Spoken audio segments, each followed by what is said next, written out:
ഇലത്തുമ്പ് ഇടത്തോട്ടിടണം. ഇടത്തോട്ട് ഇലയിട്ട് ഇടക്കണ്ണിൽ നോക്കിയാൽ ഇല്ലാത്ത പെണ്ണിനെ സ്വപ്നം കാണൂന്ന. പൊട്ടം തന്നെ. ചോറ് അങ്ങോട്ട് വിളമ്പ് കൂട്ടി. മാടമ്പിയില ആദ്യമായിട്ട് വരുന്നവർക്ക് ഇലയിട്ട് നിലത്തിരുത്തി ചോറ് ഉളമ്പി കൊടുക്കണ പതിവ് പണ്ടേ ഉള്ളതാ. വിളമ്പുന്ന ഭക്ഷണം ബാക്കി വെക്കാതെ കഴിക്കുകയും വേണം. അതാ അതിന്റെ രീതി. ഒരു ഡയറ്റ്. ഭദ്രകാളിയുടെ കണ്ണ. ഇപ്പൊ ഇവള് ജപിച്ചു കൊടുക്കണ നാട്ടുമരുന്നും ഇവിടെയുള്ളവർക്കൊക്കെ ഫലിക്കണമെന്നാ പറച്ചില്. എല്ലാരും കൂടി ഓരോന്ന് പറഞ്ഞ് ഇവളെ അടുത്ത ദേവി വെക്കാൻ പോവാ.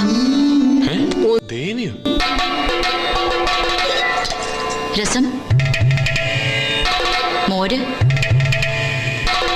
പുളിശ്ശേരി. രസം.